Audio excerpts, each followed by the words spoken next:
This pub behind me, which stands alone, is the Rose and Crown. Now, there's supposed to have been a pub on this site from the 16th century, the 1500s.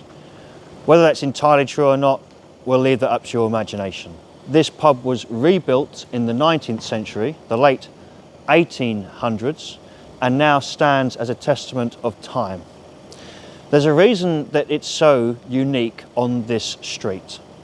It was the only survivor, like the Carlton Tavern in Maida Vale, it was the only survivor on the entire street of the London bombings of World War II, the Blitz.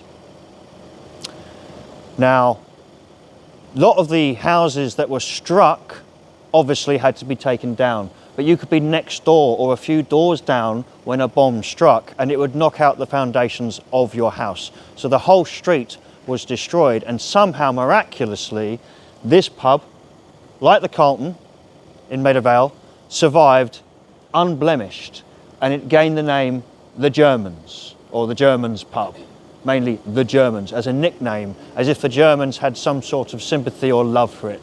But that's just English humour making the best out of a dark moment. An interesting reminder of criminal history is this here. As you walk down towards the garden, it says here, Christ Church Watch House. Now, watch houses, as I've mentioned elsewhere, were to prevent resurrectionists from digging up graves, and they were for parish watchmen to watch out for crime.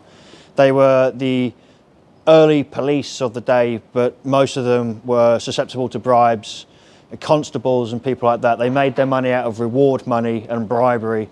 Basically, they were just hardened criminals themselves a lot of the time. But a watch house could also, as I was saying, also be primarily used to stop people digging up people from cemeteries, because they were being sold to the medical industry during the early days of anatomy lectures.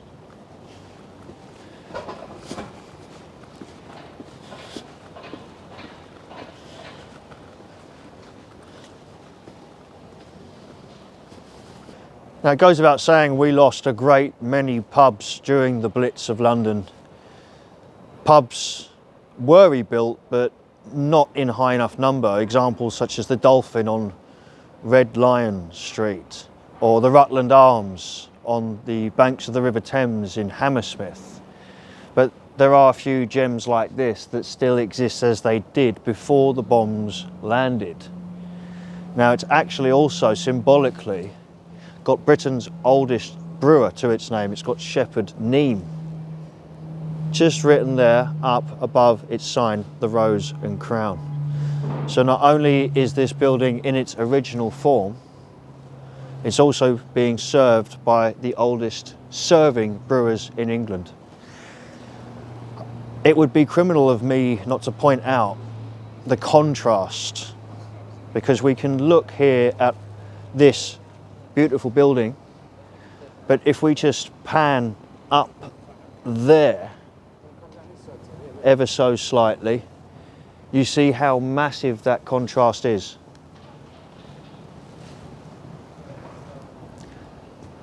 You're probably sick of me saying it by now, but just because you fill something up doesn't mean it isn't empty, and that is a very empty space to me, even though there are lots of people in it.